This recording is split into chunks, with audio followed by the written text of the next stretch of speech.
Let's fire up the Worryometer and talk bullpens next on Fantasy Baseball Today in 5.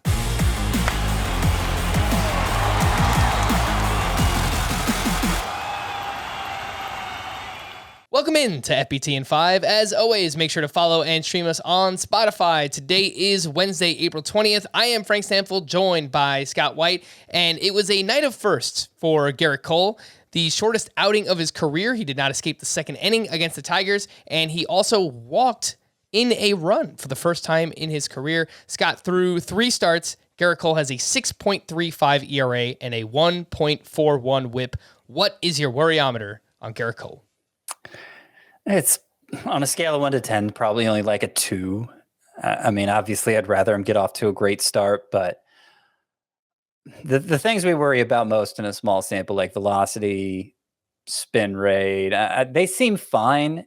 And of course, there's the universal excuse of the shortened spring training. I mean, spring training is as long as it is, mainly for the starting pitchers, and it was only half as long this year. And I think it's telling that not only is Cole struggling here out of the gate, but I would say like half of the top 20 starting pitchers, like there have been very few aces that have actually looked like aces in the early going. And the shortened spring may have something to do with it. Plus just the variance of baseball, right? Over a 3-start sample, basically anything can happen to anyone.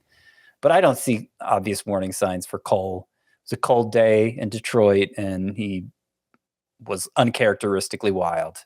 Not really worried. All right, let's talk about Tylor McGill and Jesus Luzardo, a couple of young starting pitchers that we're excited about. Tylor McGill allowed 4 runs over 6 innings, but I think more concerning was the fastball velocity being down 1.6 miles per hour. Scott, your Worryometer level on Tylor McGill?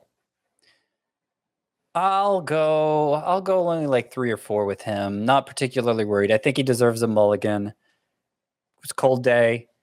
Where the Mets and Giants were playing too in New York, and velocity it was a doubleheader, and 3 of the 4 pitchers, Max Scherzer and Logan Webb being the other 2, so more established guys than Tylor McGill. Their velocity was similarly down, about 1 mile per hour and a half, and so when you have 3 pitchers in the same conditions who are all impacted similarly, it gives you a pretty good idea what was going on. And I think we shouldn't say, oh, those velocity gains for McGill in his first 2 starts were fake based on them being back down at this 3rd start.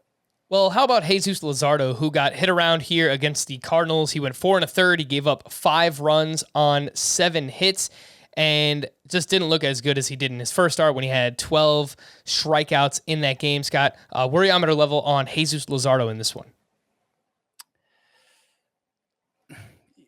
Maybe like 4. I mean, obviously, we went in pretty hard with him after that first start. It was so impressive after a big spring, and the velocity was up, and the pitch mix was better for a guy. You know, he's fading the fastball when it hadn't been a great pitch for him in the past, and that it was still the case in this start. Velocity was still up, still threw a ton of curveballs relative to the fastball.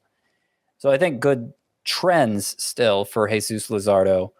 But this start is a reminder that he's unproven and he's still learning how to maximize the impressive arsenal that he has. And there could be some ups and downs with him, even if it is a good year overall.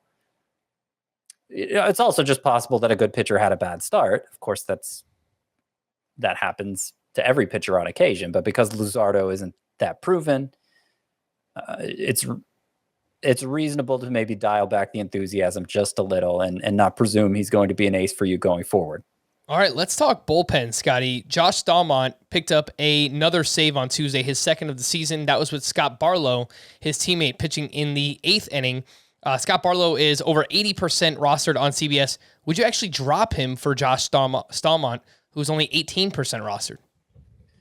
Yeah, if it came to it, obviously in leagues where saves are scarce and anybody who looks like a new save source gets big fab dollars thrown at him, you can't afford to drop Barlow yet. But I was hopeful when Staumont got that save over the weekend that it meant Mike Matheny just preferred him as a closer. Staumont throws 100 miles per hour. Apparently he had some endurance issues last year related to COVID. They couldn't rely on him often enough to make him the closer, but it's maybe that's who Matheny wanted in the role all along. And I think there was a clear indication in this latest outing because Scott Barlow set up for him again, and he faced the bottom of the order, so it wasn't the higher leverage situation. Staumont faced the tougher part of the order and was still called on in the ninth.